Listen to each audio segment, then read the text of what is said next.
Et comme à chaque fois, on termine avec le pari d'avenir, un moment pour découvrir une initiative, un outil ou un événement qui inspire peut-être. Vous avez tous planché. Qui commence? Bettina. Moi, je me lance. Mon pari d'avenir, c'est la lutte contre les fake news médicales en général. C'est un sujet évidemment sur lequel on est très attentif chez Doctolib.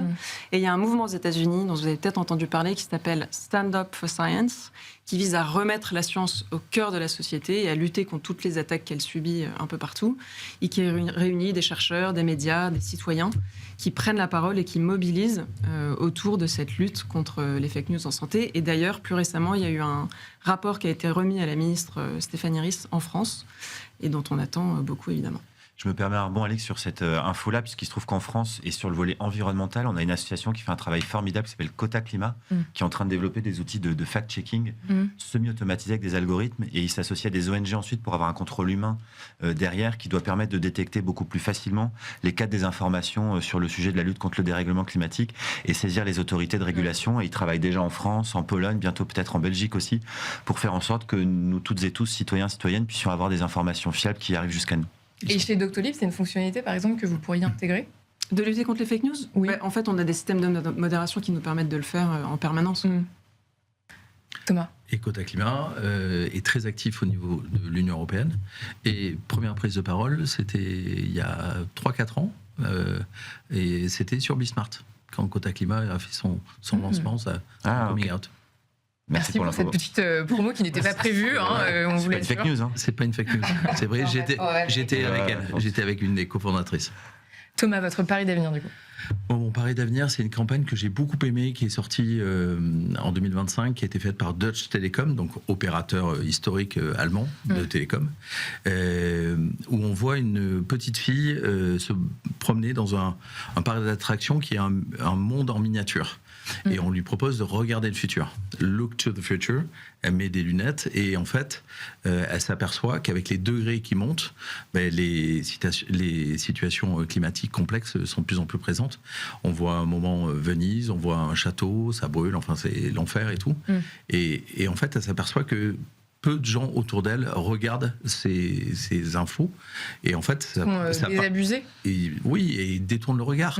Une des phrases, c'est « Why is anybody looking ?»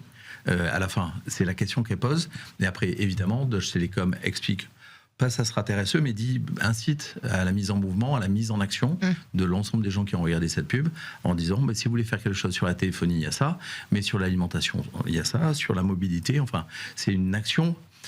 On dit souvent en pub qu'il ne faut pas parler des problèmes et qu'il faut parler que des solutions. Et là, en fait, ils parlent que des problèmes dans le spot.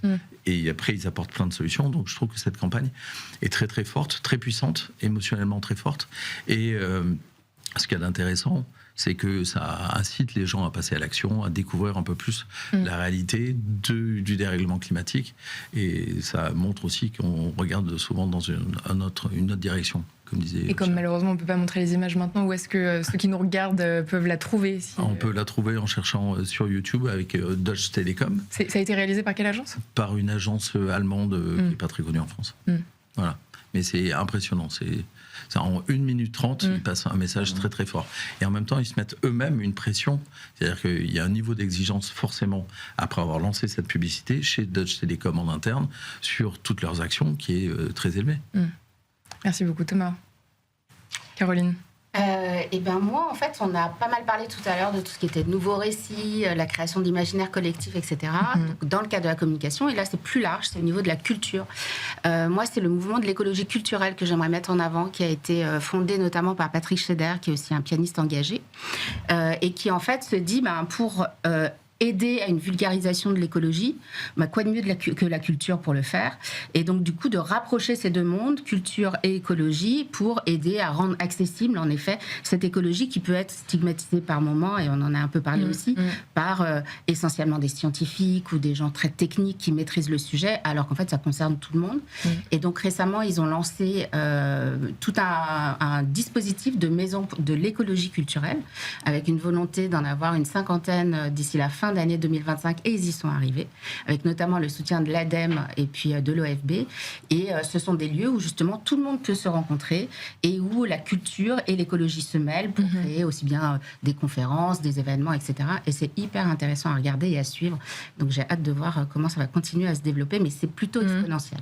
Merci Caroline. Thomas, le mot de la fin. Le mot de la fin, il sera peut-être plutôt sur une tendance de fond que j'espère à la lumière de ce qu'on a pu se dire aujourd'hui, et notamment de la place prépondérante aujourd'hui des réseaux sociaux dans les stratégies de communication des marques, à minima des marques grand public. C'est que je pense que de plus en plus, elles seront contraintes d'avoir un discours honnête, fait sur la base de preuves. Voilà, on a pu évoquer le fait que des marques ont connu des bad buzz suite à des campagnes qui pouvaient être un petit peu douteuses parce qu'il y a plus de possibilités de vérification derrière. Et j'en prends pour preuve un rapport qui a marqué les esprits, qui est sorti en fin d'année dernière de Patagonia, qui commence en disant rien de ce que nous faisons n'est pas source de dégradation pour la planète, et qui montre bien à quel point une entreprise aussi engagée soit-elle et reconnue comme telle peut faire preuve de transparence. Et peut-être que, et j'espère que nous parviendrons à peu près à la même chose avec moins de moyens pour autant, c'est que en ce mois de janvier 2026, le groupe Nord6 sort le tout premier rapport dédié à la place de la nature dans la gouvernance que nous avons mis en place il y a un an, en essayant d'admettre certaines limites à l'exercice aussi, plutôt que de faire un document qui ne vise qu'à dire à quel point c'est génial et nous avons tout bien fait, ce qui n'est pas vrai. Merci à tous les quatre pour ces paris d'avenir complémentaires. Merci Caroline Darmon, directrice RSE France chez Publicis, Bettina Reveron, directrice Impact chez Doctolib, et Thomas Parouti, fondateur de l'agence Mieux. Et merci à toi Thomas, bien sûr. Merci à tous. Merci à Alexis Mathieu, beaucoup. Également le producteur de cette émission. À très bientôt sur Be Smart for Change. Merci.